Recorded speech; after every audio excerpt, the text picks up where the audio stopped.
বাংলাদেশের জন্য এখন নতুন এক সম্ভাবনার নাম মাতারবাড়ি।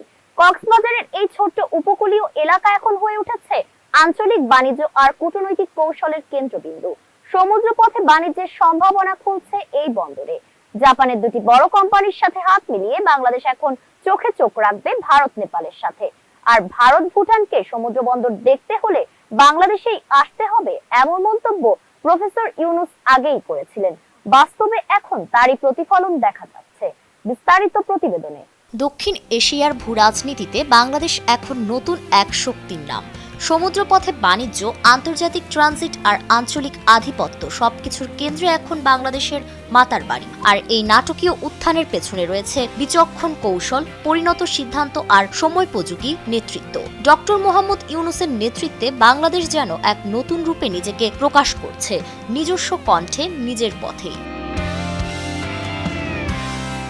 সম্প্রতি চীন সফরে গিয়ে করা বাংলাদেশের প্রধান উপদেষ্টার একটি মন্তব্য আন্তর্জাতিক অঙ্গনে তীব্র প্রতিক্রিয়া সৃষ্টি করেছে। তিনি বলেন, নেপাল, ভুটান, এমনকি ভারতের 7 সিস্টার্সকেও যদি সমুদ্র দেখতে হয় তবে তাদের বাংলাদেশেই আসতে হবে। এই এক বাক্যে ধরা পড়েছে বাংলাদেশের ভূকৌশলগত গুরুত্ব।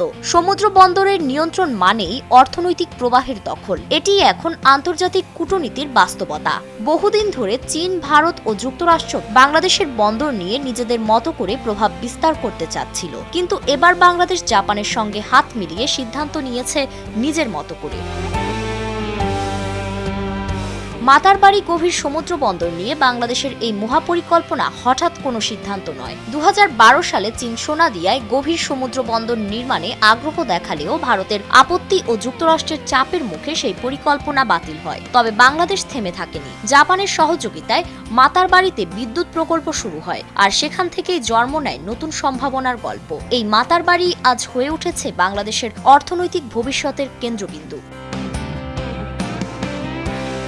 এই প্রকল্পে অংশ নিচ্ছে জাপানের দুটি প্রধান কোম্পানি, প্যান্টা ওশান কনস্ট্রাকশন ও টয়া কর্পোরেশন। প্রায় 24,000 কোটি টাকা ব্যয়ে নির্মিত হচ্ছে দেশের ইতিহাসের সবচেয়ে বড় মেগা প্রকল্প। প্রথম ধাপে তৈরি হচ্ছে 460 মিটার দীর্ঘ কন্টেইনার জেটি এবং 300 মিটার মাল্টিপারপাস জেটি। ফলে বিশ্বের সবচেয়ে বড় কার্গো জাহাজগুলো এবার সরাসরি ভিড়বে বাংলাদেশের উপকূলে। 16 মিটার গভীর চ্যানেল তৈরির মাধ্যমে এই বন্দর হয়ে উঠছে দক্ষিণ এশিয়ার সবচেয়ে গভীর ও নিরাপদ সমুদ্র বন্দর।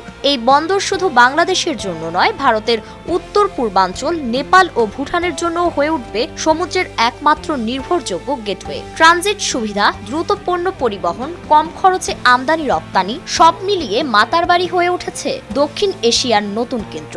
এখানেই গড়ে উঠবে বিশেষ অর্থনৈতিক অঞ্চল, তৈরি হবে factory, logistic park, shipping hub. বাংলাদেশের অর্থনীতি পেতে চলেছে এক নতুন গতি। এই বন্দর দেশের পরবর্তী 50 বছরের অর্থনীতিকে আরো চাঙ্গা করবে।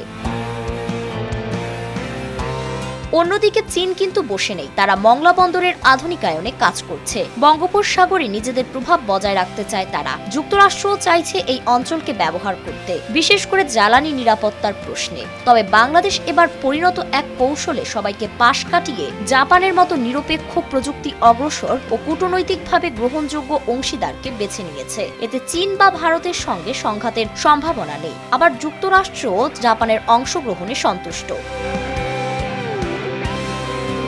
মাতারবাড়ি তাই আর শুধু একটি বন্দর নয়, এটি হয়ে উঠছে বাংলাদেশের ভবিষ্যতের প্রতীক, উন্নয়নের মেরুদণ্ড। যেমন সিঙ্গাপুর, হংকং তাদের বন্দরের মাধ্যমে বদলে দিয়েছে নিজেদের ভাগ্য, বাংলাদেশও এবার হাঁটছে সেই পথে। ফারিন রহমান প্রীতি, নয়া দিগন্ত।